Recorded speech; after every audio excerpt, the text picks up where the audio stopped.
Good morrow, scholars. Wait. Oh man, I lost the page. Good morrow, scholars. Welcome back to Life and Death Twilight Reimagined.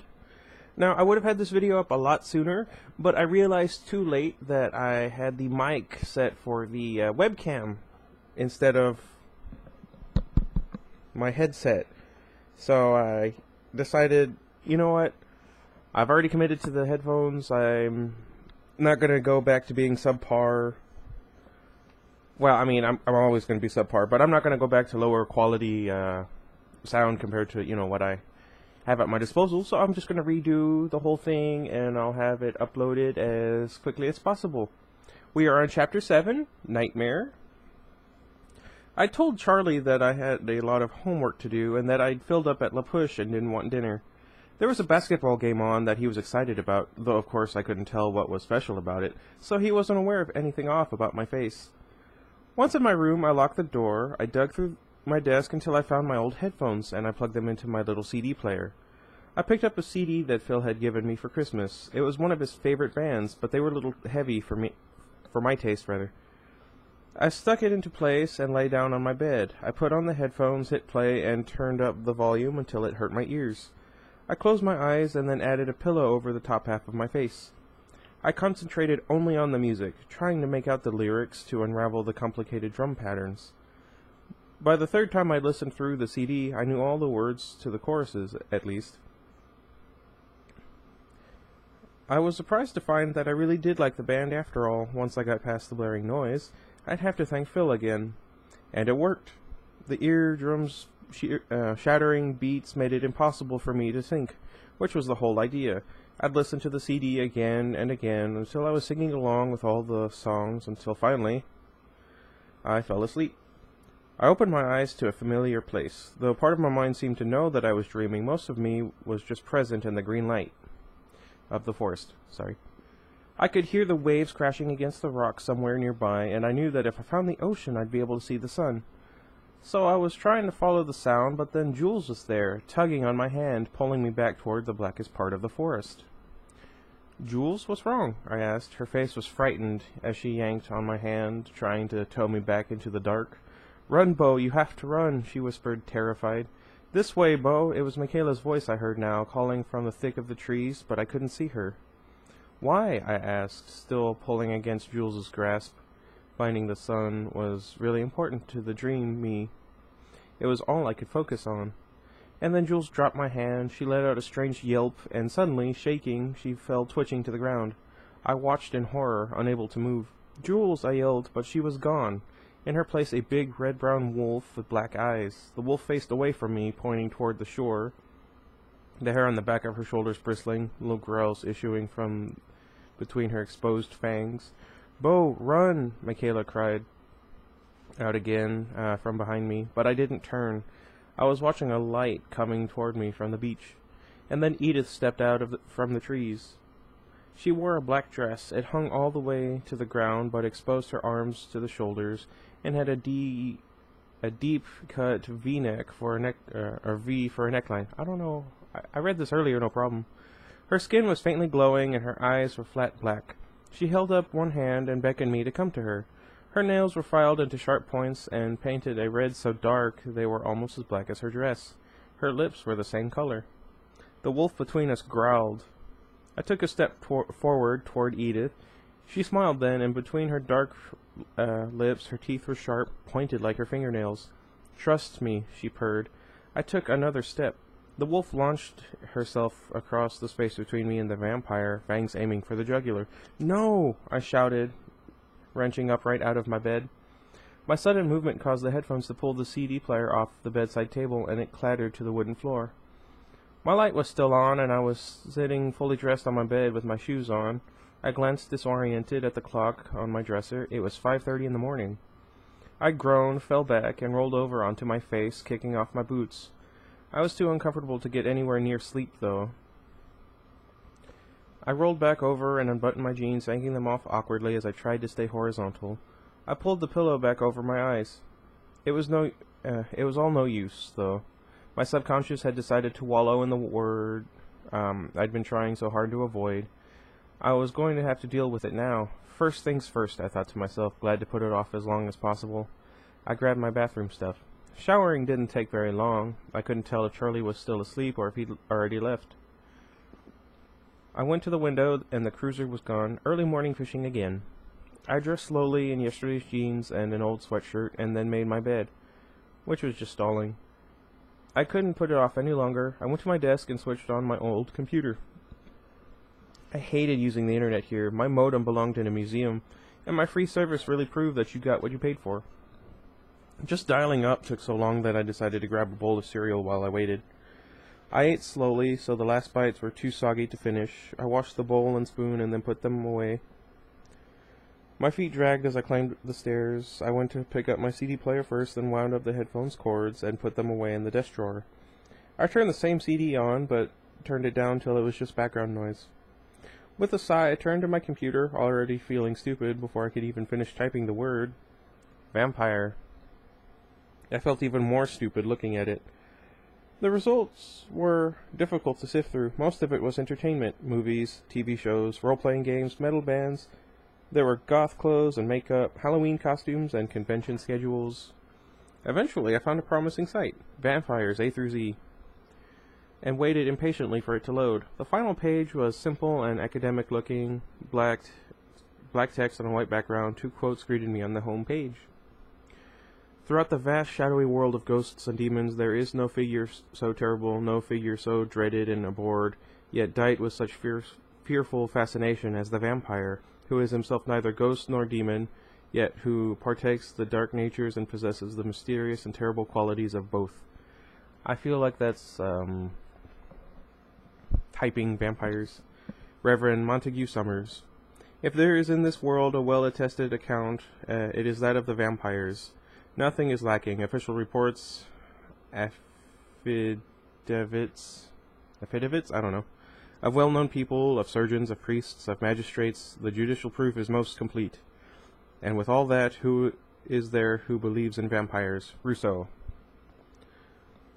The rest of the site was an alphabetized listing of all the different myths of vampires found throughout the world. The first I clicked on, the Danang, was a Filipino vampire, supposedly responsible for planting taro on the islands long ago. The myth continued that the Danang worked with humans for many years, but the partnership ended one day when a woman cut her finger and a Danang sucked her wound, enjoying the taste so much that it drained her body completely of blood. I read carefully through the descriptions, looking for anything that sounded familiar, let alone plausible. It seemed that most vampire myths focus on beautiful women as demons and children as victims. They also seem to like excuses created to explain away the high mortality rates for young children, and to give guys an excuse for infidelity. Many of the stories were about bodiless spirits and warnings against improper burials. There wasn't much that sounded like the movies I had remembered, and just a couple, like the Hebrew Eshtri and the Polish Upier, who were even that interested in drinking blood. Only 3 entries really caught my attention. The Romanian Varacolaci, perhaps? A powerful undead being who could appear as a beautiful pale-skinned human. The Slovak Nelapsi, a creature so strong and fast it could massacre an entire village in the single hour after midnight. And one other, the Strigoni Benefici. About this last one, there is only one brief sentence. Strigoni Benefici, an Italian vampire said to be on the side of goodness and a mortal enemy of all evil vampires. It was a strange relief that one small entry, the one myth among hundreds that claimed the existence of good vampires. Overall, though, there wasn't much that fit with Jules' story or my own observations. I'd created a catalog in my mind, and as I read, I'd compared it with each myth. Beauty, speed, strength, pale skin, eyes that shift color, and then Jules' criteria: blood drinkers, enemies of the werewolf, cold skin, and immortal.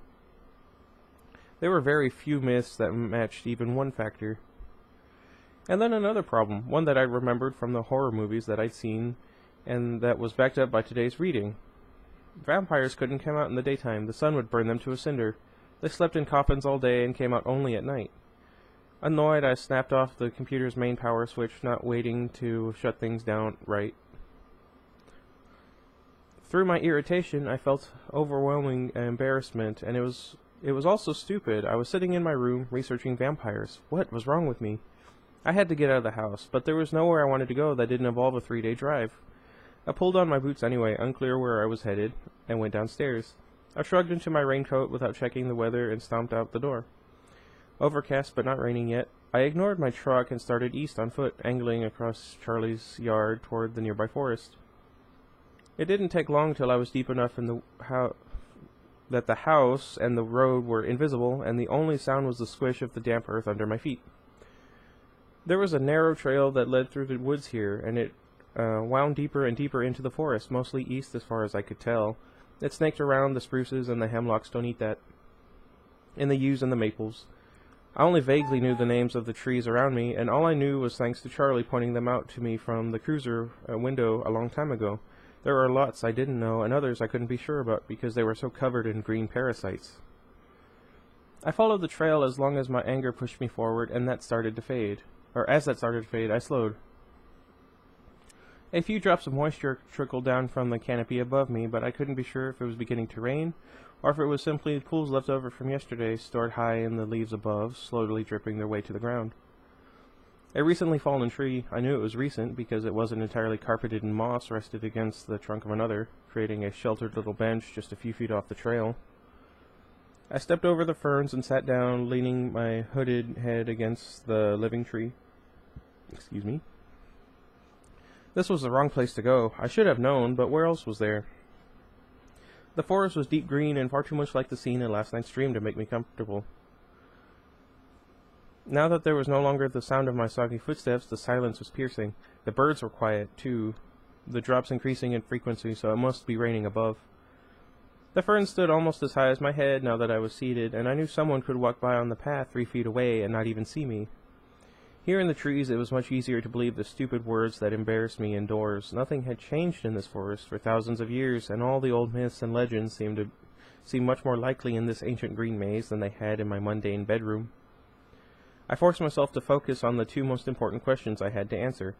First, I had to decide if it was possible that what Jules had said about the Cullens could be true. Immediately, my mind responded with a loud and clear no. It was stupid to even consider the idea.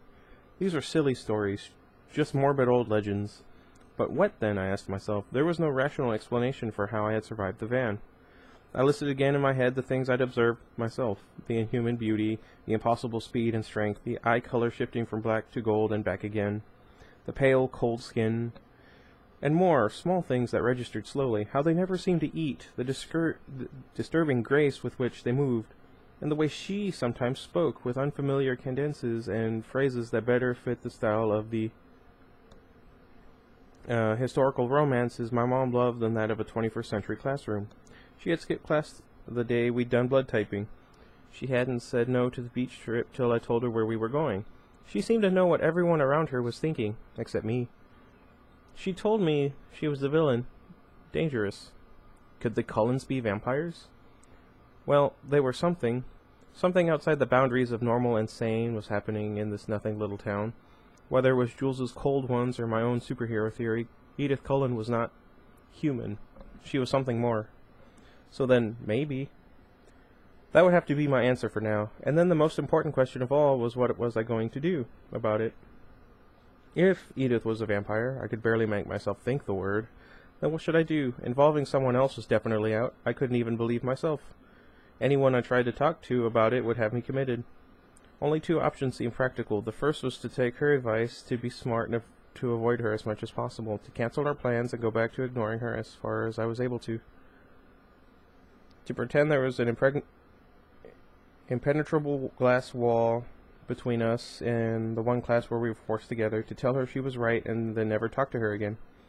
And it hurt, just the idea, more than it should, more than I felt I could stand. I switched gears and skipping on to the next question. I could do nothing different. After all, if she was something sinister, she'd done nothing too bad so far. In fact, I would be a dent in Taylor's fender if she hadn't acted so fast. So fast, I argued with myself, that it might have been sheer reflexes. But if it was a reflex to save lives, how bad could she be? My head spun in circular questions, no answers.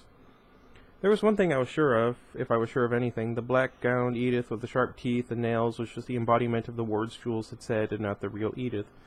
Even so, when I shouted in horror as the werewolf lunged, it wasn't fear for the werewolf that had me screaming. No, it was the terror that she could be hurt. Even while she was calling to me with sharp-edged fangs, I was afraid for her. And I knew that in that I had my answer. I didn't know if there ever was a choice, really. I was already in too deep. Not that I knew if I knew. What? Hang on. Now that I knew, if I knew, what could I do about it? There we go. Because when I thought of her voice, her hypnotic eyes, the magnetic way her body pulled mine toward her, all I wanted was to be with her right now, even if... But I didn't want to think the word again. Not here in the silent forest, not while the rain made it dark as dusk under the canopy and made noises like footsteps across the matted ground. I shivered and jumped up, worried that somehow the path would have disappeared with the rain. But it was there, winding its way out of the dripping green gloom. I took longer strides now, and I was surprised as I nearly ran through the trees at how far I had come. I started to wonder if I was heading out at all, or following the path farther into the forest. Before I could get too panicky, though, I began to see some open spaces through the branches, and then I could hear a car passing on the street, and suddenly, Charlie's lawn was under my feet. It was just noon when I got back inside. I went upstairs and got dressed for the day, clean jeans and a t-shirt, since I was staying indoors. It didn't take too much effort to concentrate on my task for the day, a paper on Macbeth that was due Wednesday. I settled into outlining a rough draft, more relaxed than I'd felt since Thursday afternoon, if I was being honest. That had always been my way, though. Making decisions was the painful part for me. The part I agonized over, but once the decision was made, I just followed through, relieved that the choice was made. Sometimes the relief was mixed with despair, like my decision to come to Forks. But it was still better than wrestling with the alternatives. This decision was almost too easy to live with, dangerously easy. The rest of the day was quiet, productive. I finished my paper before 8. Charlie came home with a large catch, and I made a mental note to pick up a book of recipes for fish while I was in Seattle next week. The spikes of adrenaline I felt whenever I thought of that trip were no different than the ones I felt before I'd taken my walk with Jules. They should be different, but I didn't know how to make myself feel the right kind of fear. I slept dreamlessly that night. Beat from getting up so early for the second time since arriving in Forks, I woke to the bright yellow light of a sunny day. I staggered to the window, stunned to see that there was hardly a cloud in the sky. I opened the window. I was surprised when it opened silently without sticking, though I hadn't opened it in who knows how many years. Oh! And sucked in the relatively dry air. It was nearly warm and hardly windy at all. My blood drummed in my veins. Charlie was finishing breakfast when I came downstairs, and he picked up on my mood immediately. "Nice day out," he commented. "Yeah," I agreed with a grin. He smiled back, his brown eyes crinkling around the edges. When he smiled big like that, it was easier to imagine him as the man who had impulsively married a beautiful girl he barely knew when he was only 3 years older than I was now. There wasn't much of that guy left. He'd faded over the years, like the curly brown hair that had receded from his forehead. That's a really sad thought. I ate breakfast with a smile on my face, watching the dust motes stirring in the sunlight that streamed in the back window. Charlie called out a goodbye, and I heard the cruiser pull away from the house. I hesitated on my way out the door, hand on my rain jacket. It would be tempting fate for me to leave it home. I folded it over my arm and stepped out into the brightest light I'd seen in months. After a short battle, I was able to get both windows in the truck almost completely rolled down. I was one of the first ones to the school. I hadn't even checked the clock in my hurry to get outside. I parked and headed toward the picnic benches on the south side of the cafeteria. The benches were still damp, so I sat on my jacket, glad to have a use for it. My homework was done, but there were a few trig problems I wasn't sure I had right. I took out my book, but halfway through rechecking the first problem, my mind was wandering, watching the sunlight play on the red-barked trees. I sketched mindlessly along the margins of my homework. After a few minutes, I realized I'd drawn 5 pairs of dark eyes staring off the page at me. I scrubbed them out with the eraser. "Bo," I heard someone call, and it sounded like Michaela. I looked around to see that the school had filled with kids while I'd been sitting here. Everyone was in t-shirts, some even in shorts, though the temperature couldn't be over 60. Michaela was coming toward me in a skirt that only reached the middle of her thighs and a tank top. "Hey, Michaela," I answered. She came to sit with me, the sun shimmering off her freshly straightened hair, a grin stretching across her face. She was so happy to see me I couldn't help but feel responsive. Great day, isn't it? My kind of day, I agreed. What did you do yesterday? There was an annoying sense of ownership in her question, and it reminded me of what Jules had said on Saturday. People thought I was her boyfriend because that was what Michaela wanted them to think. But I was in too good of a mood to let it get to me now. I mostly worked on my essay. Oh yeah, that's due Thursday, right? Wednesday, I think. Wednesday? Her smile disappeared. That's not good. I guess I'll have to get to work on that tonight, she frowned. I was going to ask if you wanted to go out. Oh. I was thrown. Why couldn't I ever have a conversation with Michaela with any more without it getting awkward? Well, we could still go to dinner or something, and I could work on it later. She smiled at me hopefully. Michaela, here comes the guilt, I thought. I don't think that would be the best idea. Her face fell. Why? She asked, her eyes guarded. My thoughts flashed to Edith, and I wondered if Michaela was thinking the same thing. Look, I'm breaking all kinds of man codes telling you this, so don't rat me out, okay? Man codes? She repeated, mystified. Jeremy's my friend, and if I went out with you, well, it would upset him. She stared at me. I never said any of this, okay? It's your word against mine. Jeremy? She asked, her voice blank with surprise. Seriously, are you blind? Oh, she exhaled, looking dazed. Time to escape. I stuffed the book in my bag. I don't want to be late again. I'm already on Mason's list. We walked in silence to Building 3, her expression distracted. I hoped whatever thought she was immersed in were leading her in the right direction. When I saw Jeremy and Trigg, he was just as fired up by the sunny day as I was. He, Alan, and Logan were all headed into Port Angela's to catch a movie and order corsages for the dance, and I was invited. I was indecisive. It would be nice to get out of town, but Logan would be there, and who knew what I might be doing tonight. But that was definitely the wrong thing to think about. Of course, I was happy to see the sun again, but that wasn't totally responsible for the mood I was in, not even close. So I gave him a maybe, lying about homework I had to catch up on. I don't know why, my headphones are all uncomfortable all of a sudden. Finally, we were on our way to lunch. I was so anxious to see not just Edith, but all of the Cullens, that it was almost painful. I had to compare them with the suspicions that were haunting me. Maybe, when we were all together in one room, I would be able to feel sure that I was wrong, that there was nothing sinister about them. As I walked through the doors into the cafeteria, I felt the first tremor of actual fear rolling through my stomach. Would they be able to know what I was thinking? And then a different feeling hit my stomach. Would Edith be waiting for me again? As was my routine, I glanced first towards the Cullens' table. I felt a small rush of panic when I saw that it was empty. With fading hope, I scoured the rest of the cafeteria, hoping to find her there alone. The place was nearly filled. Spanish had run over. But there was no sign of Edith or any of her family. Just like that, my good mood was reversed. We were late enough that everyone was already at our table.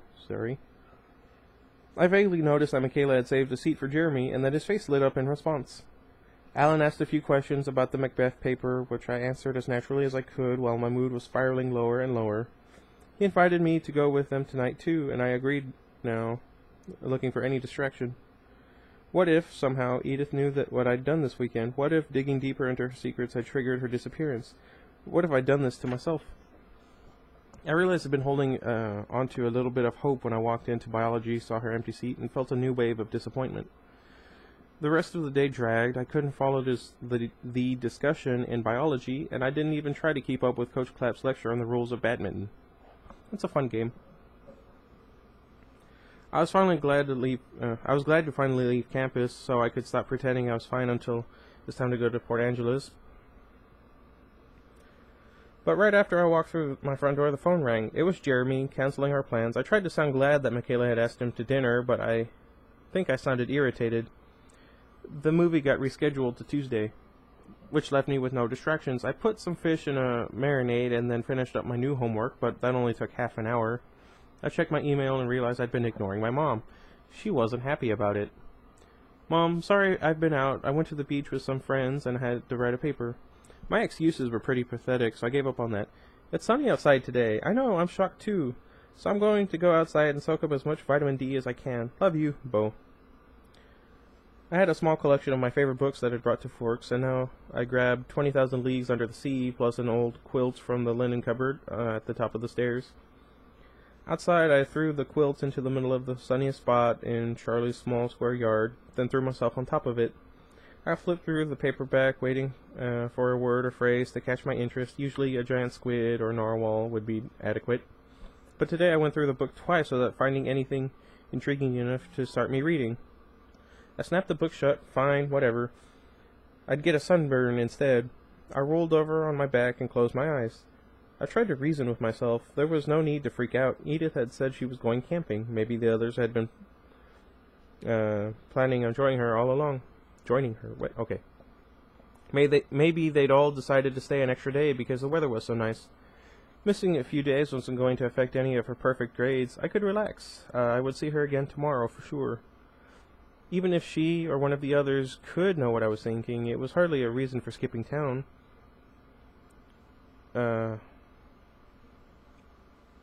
I didn't believe any of it myself, and it wasn't like I was going to say anything to someone else. It was stupid. I knew the whole idea was completely ridiculous. Obviously, there was no reason for anyone, vampire or not, to overreact. What was that? It was just as ridiculous to imagine that someone could read my mind. I needed to stop being so paranoid. Edith would be back tomorrow. No one had ever found neuroticism attractive. I can vouch for that. And I doubted she would be the first. Mellow, relaxed, normal. I could handle that. Just breathe in and out. The next thing I was aware of was the sound of Charlie's car turning onto the bricks of the driveway. I sat up, surprised that the light was gone, and I was deep in the shadow of the trees now. I must have fallen asleep. I looked around, still half out of it, and with a sudden feeling that I wasn't alone. "Charlie?" I asked, but I could hear his door slamming in front of the house. I jumped up, feeling edgy, and also stupid for feeling that way, and grabbed the quilt and my book. I hurried inside to get some oil heating on the stove. Thanks to my nap, dinner would be late. Charlie was hanging up his gun belt and stepping out of his boots when I came in. "Sorry, dinner's not ready yet. I fell asleep outside." I yawned hugely. "Don't worry about it," he said. "I wanted to catch the score on the game anyway." I watched TV with Charlie after dinner for something to do, but there wasn't anything on I wanted to watch. But he knew I didn't care about baseball, so he turned it to some mindless sitcom that neither of us enjoyed. He seemed happy, though, to be doing something together, and it felt good, despite my idiotic depression, to make him happy. "FYI, Dad," I said during a commercial, "I'm going to a movie with some of the guys from school tomorrow night, so you'll be on your own." "Anyone I know?" he asked.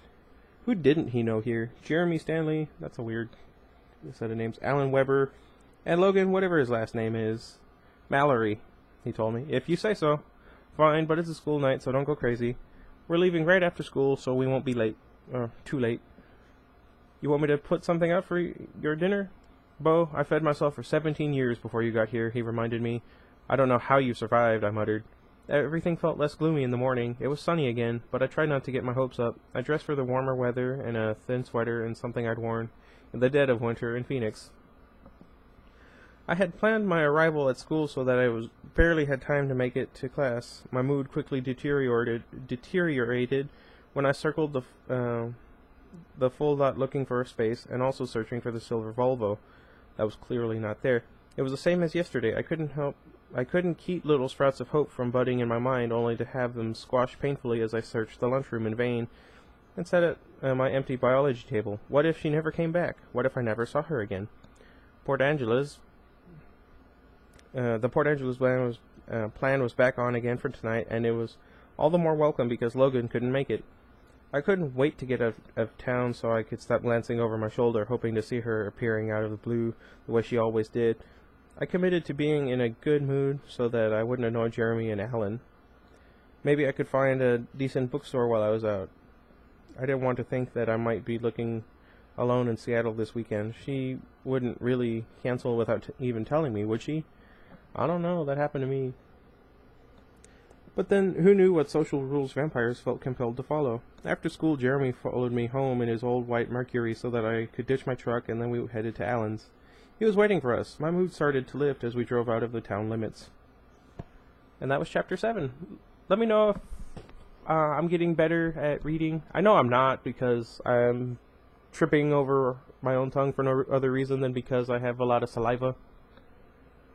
But I'm having a lot of fun with this. Let me know if I should go back and also read Twilight for you guys, the original version, which which I started reading once I started this. I'm pretty much done with it though, so yeah, just let me know. Give me a heads up. I finished that a little bit faster than I did the first time around, even factoring in the fact that I made it not quite to the end the first time. Alright, if there's anything, any tips or suggestions you guys would like to give me, let me know. Iggy hasn't eaten yet, so as soon as he does, I'm going to give him a bath. But until next time, goodbye everybody.